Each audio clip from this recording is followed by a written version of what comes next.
নমস্কার, আমি তস্মিনা। নমস্কার, আমি ইন্দ্রাণী। শুরু করছি বিয়ন্ড পলিটিক্স। শোনো, আজ আমি খুব খুশি। তাই নাকি? তা কিরকম খুশি? ঠিক সিনেমার গানের মতো, মনটা করে উড়ু উড়ু, বুকটা করে দুড়ু দুড়ু। বাপরে, এ তো বিরাট খুশির ব্যাপার। তা মনটা উড়ু উড়ু কেন? কারণ আমি বিদেশ সফর করব, প্লেনে চেপে সিধে জার্মানি। সিধে জার্মানি? তোর তাহলে অনেক টাকা। বল। টাকা এখনো হয়নি, কিন্তু হবে। বটে। তা কিভাবে হবে এত টাকা? আমি ভাবছি শেয়ারে টাকা খাটাবো। কি বললি? শেয়ারে টাকা খাটাবি? তুই শেয়ারের কি বুঝিস? না, আমি বুঝি না ঠিকই, তবে আমি ভাবছি স্টক ব্রোকারদের ধরে টাকা খাটাবো। কি সরল রে তুই! একটা কিছু মনে হলো আর এত কিছু ভেবে ফেললি। তুই শিওর শেয়ার থেকে তোর এত টাকা লাভ হবে যে একেধারে ফরেন ট্রিপে চলে যাবি? দেখো, তুমি আমাকে ফালতু ভয় দেখিও না।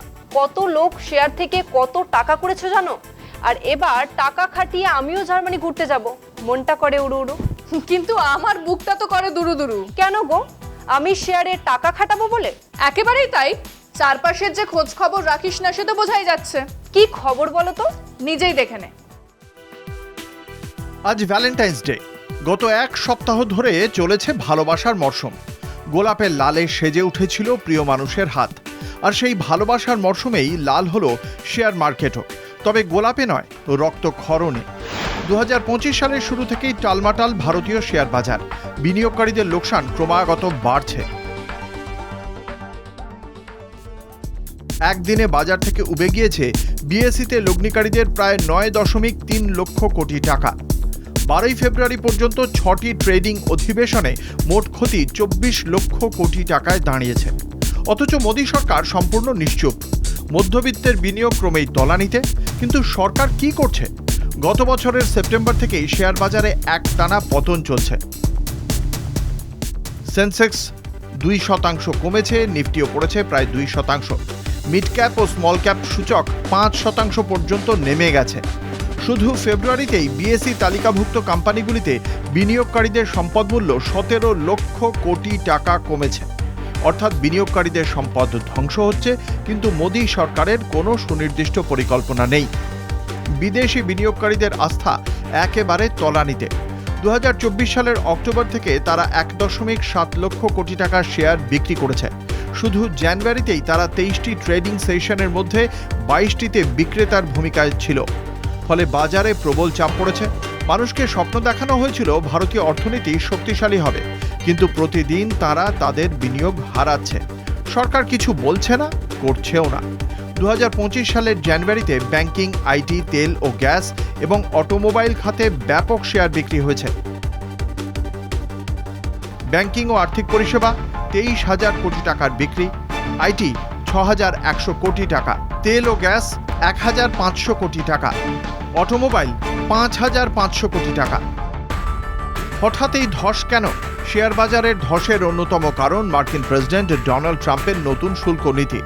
ভারত থেকে আমেরিকায় রপ্তানির জন্য অ্যালুমিনিয়াম ও ইস্পাতজাত পণ্যের ওপর 25% শুল্ক বসিয়েছে আমেরিকা। এর ফলে ভারতীয় শিল্পের ওপর ভয়াবহ চাপ পড়েছে। এই শুল্ক ঘোষণা এসেছে মোদির মার্কিন সফরের ঠিক আগেই। ট্রাম্পের সঙ্গে বন্ধুত্বের যে ঢাক মোদী সরকার পেটাচ্ছিল, তার কোনো বাস্তব প্রভাব ভারতীয় বাজারে পড়েনি। বরং ট্রাম্পের সিদ্ধান্ত ভারতের অর্থনীতির জন্য নতুন সমস্যা তৈরি করেছে। বাকি সব দেশেই কম বেশি প্রভাব পড়লেও ভারতের মতো ধাক্কা আর কোনো দেশ খায়নি। শুল্ক নীতির কারণে ভারতীয় রপ্তানি ক্ষতিগ্রস্ত হবে, যা শিল্প খাতে বড় প্রভাব ফেলবে। বিনিয়োগকারীরা অনিশ্চয়তায় রয়েছেন, তাই বাজারে বিক্রির চাপ বেড়েছে। শুধু এক সপ্তাহেই 7.68 লক্ষ কোটি টাকার সম্পদহানি হয়েছে বিনিয়োগকারীদের। অথচ সরকার কোনো ব্যবস্থা নিচ্ছে না। মধ্যবিত্ত যারা শেয়ার বাজারে বিনিয়োগ করেছিল, তারা সম্পূর্ণ পথে বসার মুখে। মোদী সরকারের নীতির কারণে একের পর এক বিদেশি বিনিয়োগকারী ভারত ছাড়ছে। বাজারে আস্থা নেই, বিনিয়োগ নেই, অথচ সরকার ব্যস্ত রাজনৈতিক প্রচারে। মধ্যবিত্তের কষ্টের কি কোনো মূল্য নেই? শেয়ার বাজার কি সরকারের নিয়ন্ত্রণের বাইরে চলে গেছে? সত্যিই তুমি আমার বন্ধু গো। কেন, এতদিন কি সন্দেহ ছিল নাকি? না গো, সিরিয়াসলি বলছি। তুমি আমাকে এসব না জানালেই আমি হয়তো খোঁজ খবর না নেই শেয়ার মার্কেটে টাকা খাটাতাম। এছাড়াও আরো খারাপ খবর আছে, শুনতে চাস? আরো খারাপ খবর? বলেই ফেলো। মধ্যবিত্তের একটা বড় বলভরসার জায়গা হলো মিউচুয়াল ফান্ড। ঠিক বলছি তো? হ্যাঁ, ঠিকই তো বলেছো। আমার চেনা জানা অনেকেই মিউচুয়াল ফান্ডে ইনভেস্ট করেছে। কিন্তু তার পরের খবরটা কি? সেটা হলো এই যে মিউচুয়াল ফান্ডে বিনিয়োগকারীরা লাভের বদলে লোকসান সামলাতেই ব্যস্ত হয়ে পড়েছেন।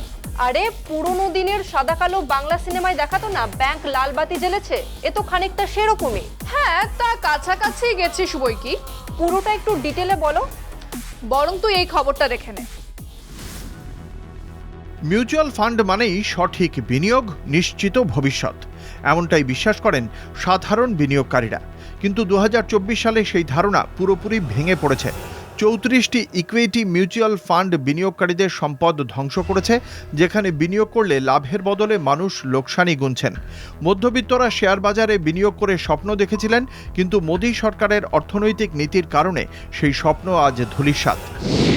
2024 সালের জানুয়ারি থেকে ডিসেম্বর পর্যন্ত 425টি ইকুইটি মিউচুয়াল ফান্ডের মধ্যে 34টি ফান্ড লোকসান করেছে। এর মধ্যে কিছু ফান্ড তো দ্বিগুণ অঙ্কের নেতিবাচক রিটার্ন দিয়েছে।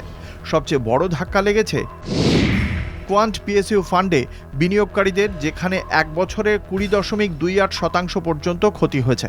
ব্যাংক, আইটি, তেল, গ্যাস ও গাড়ি শিল্পে বিনিয়োগ করা ফান্ডগুলিও ভয়াবহ ধাক্কা খেয়েছে। SBI equity minimum variance fund 3% লোকসানে, এইচডিএফসি এমএনসি ফান্ড 1.51% লোকসানে, আর আইসিআইসিআই ও এসবিআই এর পিএসইউ ফান্ডও নেতিবাচক রিটার্ন দিয়েছে। শুধু মিউচুয়াল ফান্ডই নয়, ছোট মাঝারি শেয়ারও ভয়াবহ ক্ষতির মুখে। নিফটি স্মল ক্যাপ 250-র 22টি স্টক 20% থেকে 43% পর্যন্ত দর হারিয়েছে। বিশেষ করে রেলওয়ে সংক্রান্ত স্টক যেমন Jupiter Wagons, Ramkrishna Forgings, Titagarh Rail Systems 36% পর্যন্ত কমেছে। শিল্প ও মূলধনী পণ্যের ক্ষেত্রেও শেয়ার বাজারে বড় ধাক্কা লেগেছে। বাজেটে কম বিনিয়োগের ফলে বিইএমএল, ত্রিবেণী টারবাইন, এলিকন ইঞ্জিনিয়ারিংয়ের মতো সংস্থাগুলির স্টক তলানিতে নেমে গেছে। একসময় যেসব স্টক মাল্টি ব্যাগার ছিল, আজ সেগুলো ব্যাপক দর হারিয়েছে। মিউচুয়াল ফান্ডের ক্ষেত্রে সাধারণ মানুষ এসআইপির মাধ্যমে দীর্ঘমেয়াদী বিনিয়োগ করে, কিন্তু এখন সেই বিনিয়োগই ক্ষতির মুখে পড়েছে। এটা ভয়ঙ্কর সংকেত। 2014 সালে মোদী সরকার এসেছিল আচ্ছা দিনের প্রতিশ্রুতি নিয়ে, কিন্তু 2025 সালে এসে আমরা দেখছি সাধারণ মধ্যবিত্তদের জন্য আচ্ছা দিন আসেনি, বরং তারা বাজারে বিনিয়োগ করে সর্বশান্ত হচ্ছে। শেয়ার বাজারে ধস, মিউচুয়াল ফান্ডে ক্ষতির জন্য দায়ী কারা? সরকারের অর্থনৈতিক নীতির ভুলে আজ দেশের বিনিয়োগকারীরা পথে বসতে চলেছেন। সরকার কি এই সংকট থেকে বেরোনোর কোনো পদক্ষেপ করবে, নাকি মোদী সরকার কেবল নিজের উন্নয়নের ঢাকই পেটাতে থাকবে? হে ভগবান, কি যে হচ্ছে চারপাশে! কি যে ঠিক হচ্ছে আমি তো এক কথায় বলতে পারি। কি রকম শুনি? মোদি চেয়ারে, ধস শেয়ারে। কেমন বললাম? দারুণ। তবে আমারও এমন একটা বলতে ইচ্ছে করছে। বলে ফেল জলদি। অনাচার করো যদি মোদি তবে ছাড়ো গদি। এটাও বেশ ভালো, সত্যজিৎ রায়ের হীরক রাজার দেশের ডায়লগের মতো। কিন্তু এই হীরক রাজার দেশে সবকা সাথ সবকা বিকাশ হবে কি করে? সেখানে তো শুধু রাজার বিকাশ, রাজার লাভ। আরে বিজ্ঞাপনে তো কত কথাই থাকে, সব তো বিশ্বাস করতে নেই। বিকাশ হতে হতে দেশের মানুষের শ্বাস উঠে যাচ্ছে, বুঝলি? হ্যাঁ, ভরপেট নাও খাই, মোদিকে ভোট দেওয়া চাই। ক্যা বাত ক্যা বাত। কিন্তু এদিকে সময় শেষ, তাই বিয়ন্ড পলিটিক্স আজ এই পর্যন্তই। দেখতে থাকুন কলকাতা টিভি, রাত দিন 7 দিন।